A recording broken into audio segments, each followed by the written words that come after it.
Interviews are the building blocks of journalism. Anytime that you're not writing, you're probably doing an interview. But not all interviews are created the same. Some interviews are informational. These are interviews where you're talking to someone in order to learn more about the subject. You may not necessarily know what kind of a story you're writing or where the story is going to end up. You may not even end up using the interview that you're conducting in the final story, but it's giving you a good sense of what you need to do. This is a basic kind of interview that you will do a lot all day long. A confrontational interview, on the other hand, involves a story that is much further along, in which you already have a sense of what the story is about, and you are trying to get some kind of a public figure to give an accounting for why that happened or what happened. Most of the story at this point you already know. For an informational interview, it's often easy to just sort of play dumb. You can walk up to somebody and say, gosh, you know all about this. Can you tell me about it? People love to talk about themselves and the things that they're interested in. And they are especially open if somebody approaches them in a very casual way. It's perfectly fine to ask open-ended questions. Why is that? How does that work? What does that mean? Can you explain that term for me some more? And it's fine to have a conversational tone where you're really just talking like two normal people, and the conversation can circle back at times. Professors and experts like that especially will often circle back themselves because they'll realize that there's some concept they didn't explain earlier in the interview and they want to circle back to it. With a confrontational interview, however, there's much more of a script. There's a sense that the reporter knows exactly what it is they want to ask. They know what they think the politician is going to say, and they have follow-up questions based on that. Almost no question in a very confrontational interview is asked in which the reporter doesn't already know the answer. In many cases, these questions will be closed questions. They will be questions where you are trying to press the interviewee for confirmation of something, or at least show that they refuse to answer the question. The tone is somewhere between the prosecutor interviewing a hostile witness and a parent who's discovered their teenager coming home after dark. The interview needs to be focused, but not overly aggressive. Another way to think about the types of interviews that you can do is that you have some interviewees who are what we might call naive. These are people who are not used to being sources for journalists. They may have never talked to a journalist before. They have a vague expectation of how this kind of thing works, but they don't really know, and they may not even realize that you're going to quote them. For a savvy interviewee, that could be someone like a politician, a spokesperson, an executive, a professor of some type. These are people who regularly give interviews. They have a sense of what the terms and conditions are of an interview, and they are ready and willing to be quoted. For a naive interviewee, it's important to establish the ground rules subtly. You want to let people know that they're being interviewed for publication so that they're not surprised when the story comes out and they don't tell you anything that may not entirely be accurate. Sometimes when people are told that this is for publication, they may change their story somewhat because they realize that they were talking loosely. So it's important to establish that. And the best way to do that in a very subtle way is simply to ask the person right off the bat, what's your full name and how do you spell it? The spelling in particular tips people off that they're going to be quoted. It's also important in some cases to take notes instead of pulling out a tape recorder. Some people will freeze up when you pull out the tape recorder, and especially naive interviewees. They'll either not want to talk to you or they'll start talking in a very stilted way, which is not what you're looking for in this kind of interview. With a naive interviewee, you're often looking for someone who's going to put things in their own words, in their own way, and who can speak to what it really feels like from a first-person perspective. For a savvy interview, the ground rules are that any interview is automatically on the record unless they say otherwise. If someone is going to say something is off the record, it must be agreed to ahead of time. There's a famous example of this when an advisor to Barack Obama during 2008 in the presidential campaign basically said something like Hillary Clinton is just awful, that's off the record, and was quoted in full by the reporter because you can't declare something off the record after you've already said it. Somebody could say, listen, can I tell you something off the record about what we think about our opponent? And if you agree to that, then they can say it.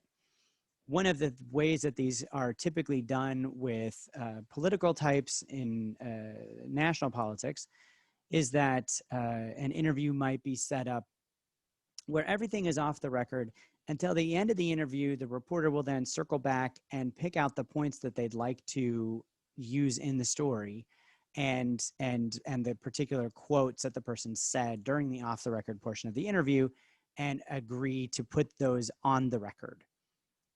And that is basically done because these are people who could, have their entire career ruined if they are quoted saying something slightly off.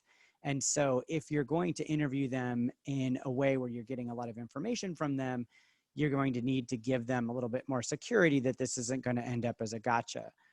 But you also are going to get stuff on the record so that you can use it. And most of the time, this is a pretty harmless thing. There are reporters who don't abide by it. There are places, especially in state politics, where no one does this.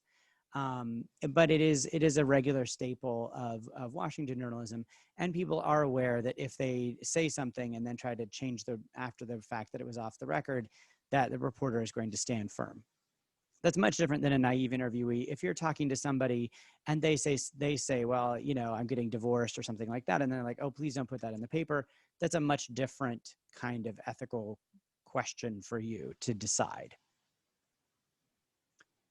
Whenever you're interviewing a savvy interviewee, it's also basically expected that this will be taped in some way. Sometimes the interviewee's aides may bring their own tape recorder in order to have their own copy of what was said so that they can check your quoting of them or try to rebut your accounting of what they said. Another distinction between types of interviews is those that are done for reporting, whether it's for broadcast or for print, where you're really gathering information, versus those that are done as part of a performance. Almost every interview that you listen to on National Public Radio or any other radio broadcast is done as a sort of performance in which the interviewee is going to present certain things and certain facts and certain points of view, and the interviewer is going to guide them through that.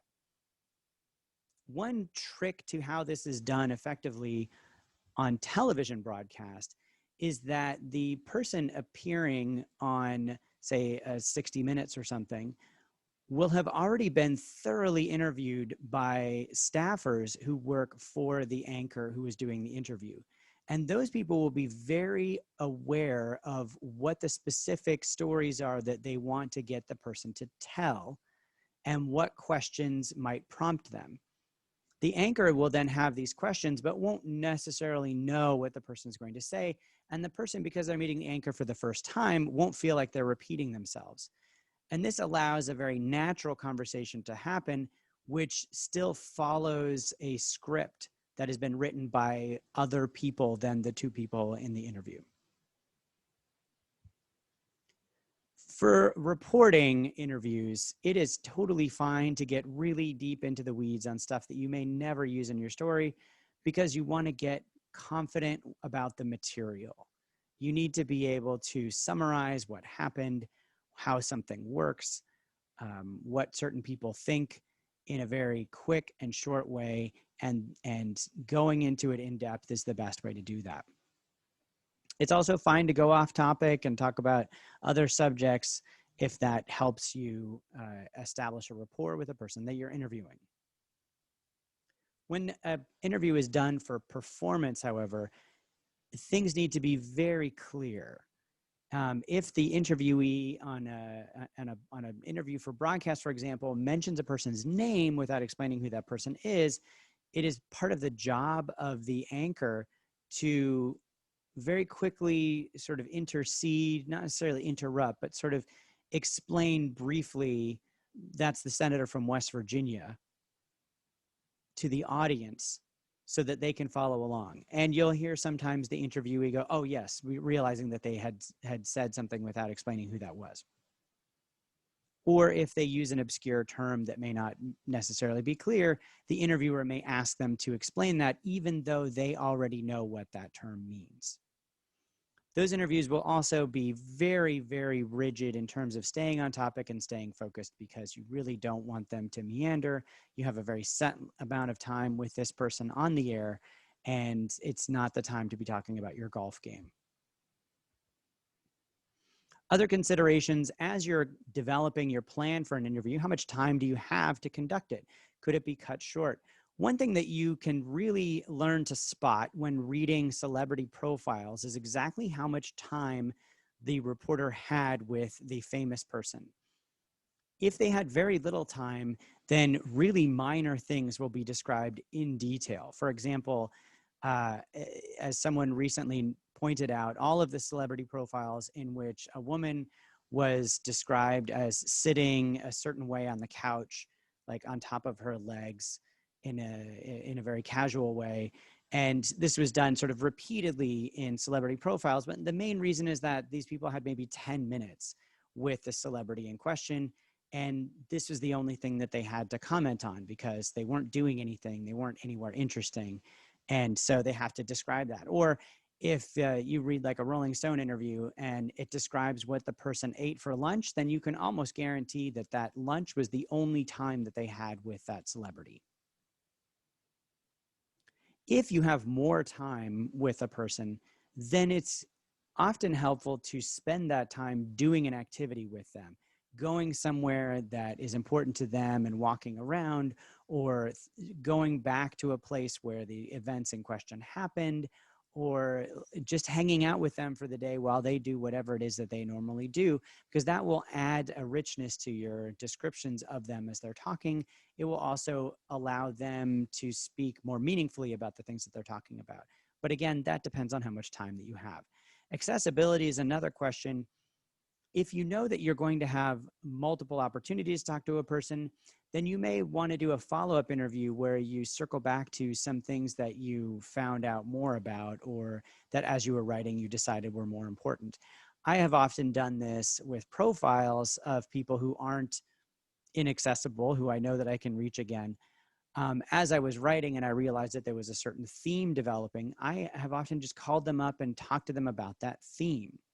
Like, tell me more about what you think about shame and the role that shame plays in advocating for better mental health services, for example. And oftentimes that second interview gets me the quote that I really, really needed to make the story sing. Finally, consider that the interview itself is a sort of social construct that everyone is aware of and everyone has certain set expectations for. You can use that to your advantage, because if you are meeting someone for an interview, anything that they say or do in your presence is something that you can write about, unless they have stated explicitly otherwise and they are a savvy interviewee. Then everything before the interview and everything after the interview is still on the record, is still fair game. One thing that happens in broadcast interviews is that because they have to spend so much time making sure that our microphones are okay and everything like that, the anchor and the interviewee will have some casual chit chat before the formal interview begins. Cameras are rolling, microphones are on, this is being taped. Anything that the politician or the public figure says in those pre and post moments is usable. And another famous example from the Obama administration is just before an interview when the anchor brought up Kanye West interrupting Taylor Swift at the Video Music Awards, and Obama commented that Taylor Swift seemed like a perfectly nice person and Kanye West seemed like a jackass. And that was more memorable than anything that came out of the formal interview. And in fact, wasn't even set to be included in the broadcast version of that interview until the reporter tweeted about it And immediately people wanted to see the video of the president calling Kanye West a jackass, because who doesn't want to see that? And that was belatedly added to the video segment of the interview. And today is the only thing that anyone remembers about that interview. So keep that in mind.